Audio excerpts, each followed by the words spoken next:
beautiful people. So I'm just going to do a quick update on my special kind of room, sacred space room.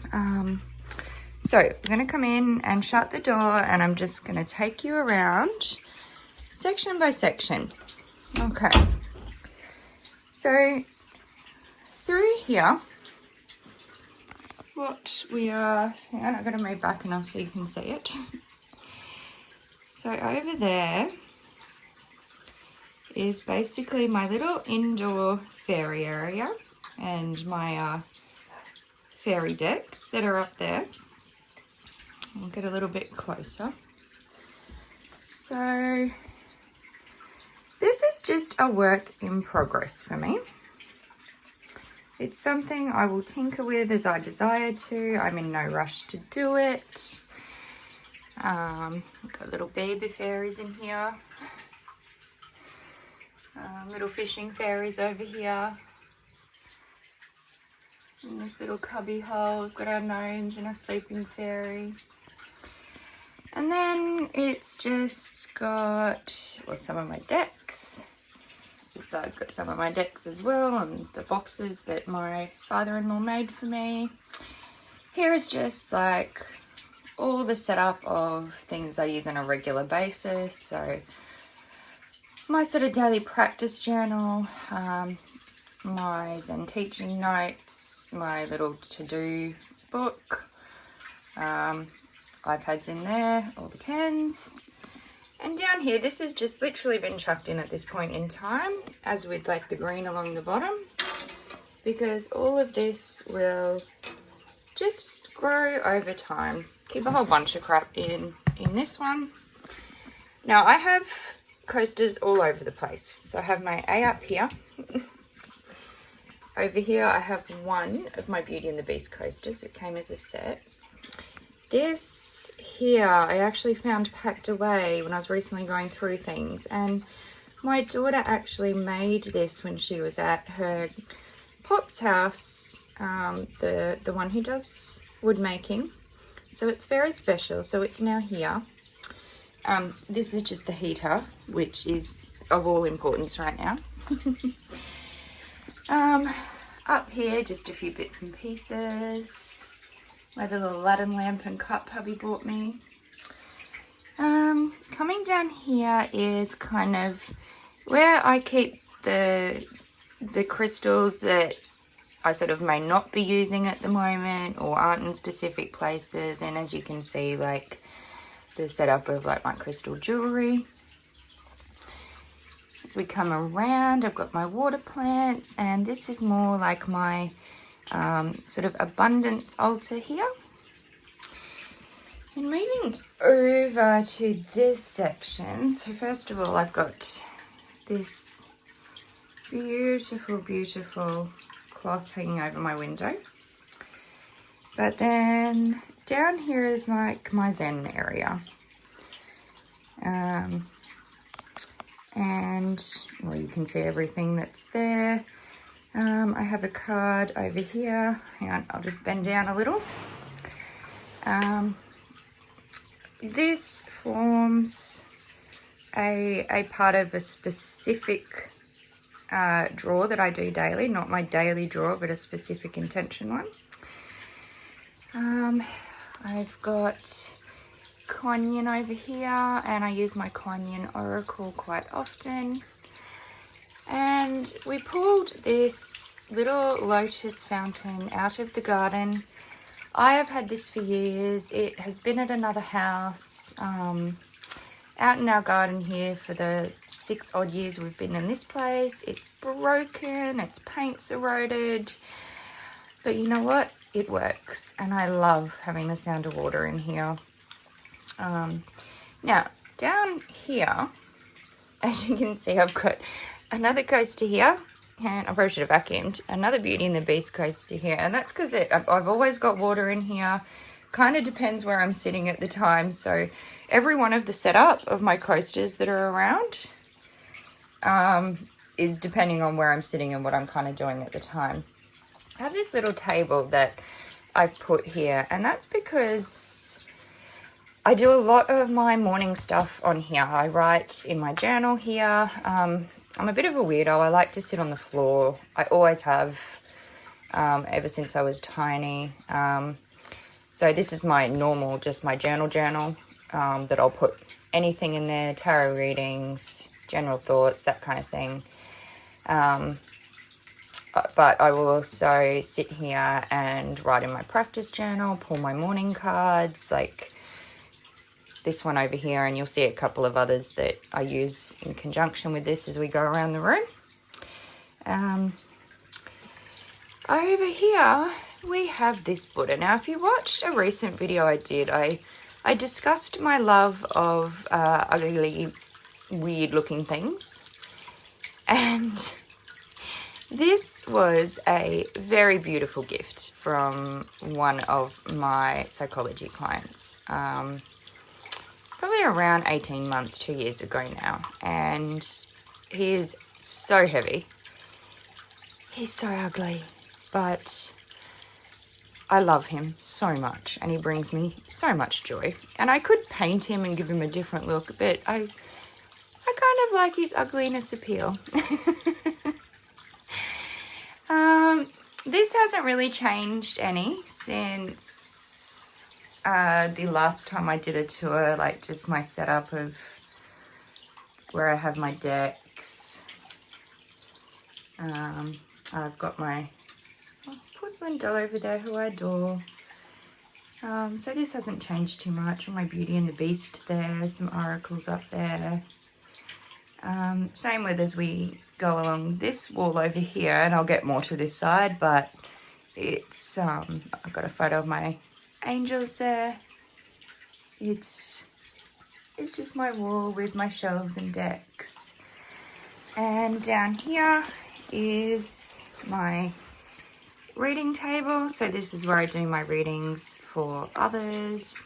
This is where I do my actual daily readings, so not those ones I was talking about that have specific intention, but yeah, my daily readings I do. And I love this space. I love my beautiful selenite lamp there. And coming around here, I've had lots of questions about this, lots of teaching people how I made this. Is just my little setup where I have out the decks I'm currently working with.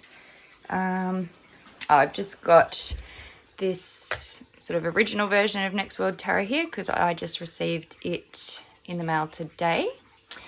I keep these books here that I'm currently reading from. So the Inner Child cards, the Sacred Mysteries, Chakra Oracle, and the Illuminate Lighthouse Oracle, which is also a chakra deck, I use all together. So then coming along, this was used in a different spot. It doesn't really have a purpose at this moment, but no doubt I will have one for it again soon. Over here is sort of another area just with a lot of different, I guess, well, religious figures really that I love. St. Christopher up there. I have had that since I couldn't even tell you. I would have been a teenager. And I have talked before about St. Christopher has a very, very big place in my heart, especially after I had the big car accident at 15. I have a religious kind of, not religious in the sense religious, but in a ritual pretty much every time I get in the car, a particular prayer that I say to my angels and guides, to St. Christopher and to Archangel Michael for protection. These two cards here, which are from the two different chakra decks, I pull alongside that card you saw over in my Zen area. Down here at the moment, I have this Mother Mary card from, I cannot tell you what oracle it's from. I have my little white and black candle, and I just glued these two different bits of shell and bits from the beach together to hold them. And these were actually sitting on that selenite plate that you saw, but they're now in my little selenite bowl here. Just some little rose petals, rose quartz, angelite, and blue lace agate. And then over here, one of my favorite areas is my moo kite space. So I recently asked my father-in-law for a wooden bowl where I could store all my tumbled pieces.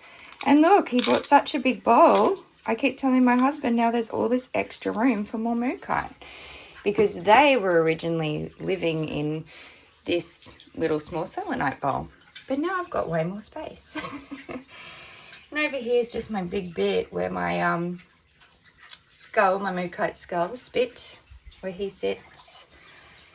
Up here is my beautiful crow and, you know, another few pieces of moo kite. And this piece was one of my first pieces. I've talked about it before. Can you see that beautiful yellow little love heart there?